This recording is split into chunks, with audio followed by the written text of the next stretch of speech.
नमस्ते। दिल्ली की एक शराब नीति, एक ऐसी पॉलिसी जिसे लाया तो गया था भ्रष्टाचार खत्म करने के नाम पर सीबीआई का कहना है कि ये पॉलिसी खुद ही एक बहुत बड़े घोटाले की जड़ बन गई। तो आखिर सच क्या है? चलिए आज इसी उलझे हुए केस की एक-एक परत को खोल कर देखते हैं। तो सवाल ये उठता है कि क्या ये सिर्फ एक फेल हो गई पॉलिसी थी या फिर जैसा सीबीआई दावा कर रही है, पर्दे के पीछे असल में 100 करोड़ रुपए की रिश्वत का खेल चल रहा था। देखिए, यही वो सवाल है जो इस पूरे केस के सेंटर में है और आज हम इसी की तह तक जाने की कोशिश करेंगे। अच्छा, तो इस पूरी कहानी को समझने के लिए ना हमें थोड़ा पीछे चलना होगा, मतलब साल 2021-22 में, जब वो एक्साइज पॉलिसी आई जहां से ये सारा का सारा विवाद शुरू हुआ। और यहीं पर ना एक बहुत बड़ा विरोधाभास सामने आता है। मतलब देखिए, कागज पर तो इस पॉलिसी का मकसद बहुत अच्छा था कि शराब के बिजनेस में जो कार्टेल है, जो मोनोपोली है, उसे तोड़ा जाए। लेकिन सीबीआई का आरोप बिल्कुल उल्टा है। उनका कहना है कि असल में हुआ ठीक इसका उलट। दावा यह है कि यह पॉलिसी बनाई ही इसलिए गई थी ताकि कुछ खास चुनिंदा लोगों को फायदा पहुंचाया जा सके। और इस पूरी कथित साजिश के सेंटर में पता है क्या है? एक नंबर 12%।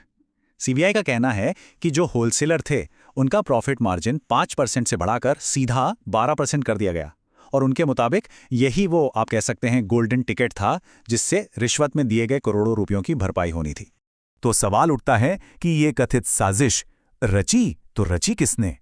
सीबीआई की जांच जब आगे बढ़ी तो कुछ किरदारों के नाम सामने आए और उनमें से एक बहुत अहम नाम है साउथ ग्रुप। सीबीआई के हिसाब से इस पूरे खेल में 3 तरह के प्लेयर्स शामिल थे। एक तरफ थे सरकारी अधिकारी, जिसमें दिल्ली के उस वक्त के डिप्टी सीएम मनीष सिसोदिया का भी नाम शामिल है। दूसरी तरफ था साउथ ग्रुप। ये दक्षिण भारत के शराब कारोबारियों की एक बहुत पावरफुल लॉबी थी और इन दोनों के बीच कड़ी का काम कर रहे थे विजय नायर जैसे बिचौलिए। सीबीआई की एफआईआर में एक लाइन है जो शायद पूरी कहानी का निचोड़ बता देती है। आरोप साफ है कि ये कोई गलती नहीं थी, बल्कि एक जानबूझकर बनाई गई व्यवस्था थी और इसका मकसद सिर्फ एक था, अपने लिए और अपने पसंदीदा लोगों के लिए गलत तरीके से, गैर कानूनी तरीके से पैसा बनाना। आप सीबीआई का जो पूरा केस है ना, वो एक लैटिन शब्द पर टिका है, क्विड प्रो को। इसका मतलब बहुत सिंपल है, कुछ के बदले कुछ। मतलब एक हाथ से दो, दूसरे हाथ से लो।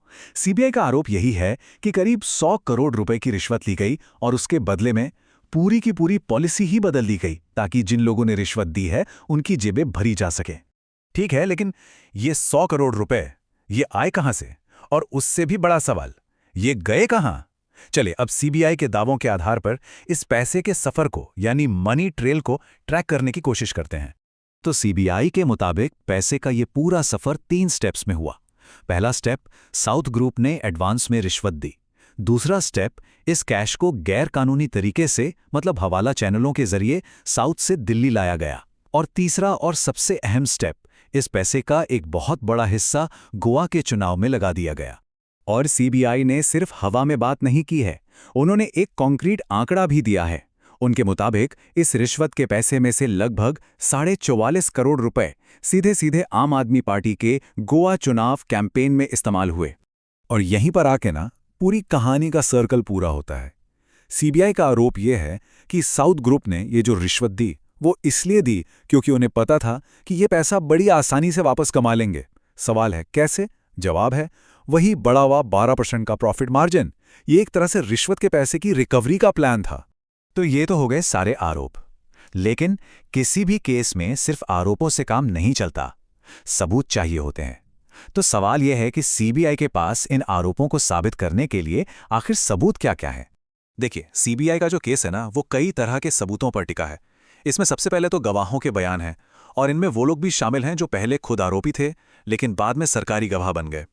फिर हैं डिजिटल सबूत, जैसे कि व्हाट्सएप चैट्स, कंप्यूटर से मिले पॉलिसी के ड्राफ्ट्स।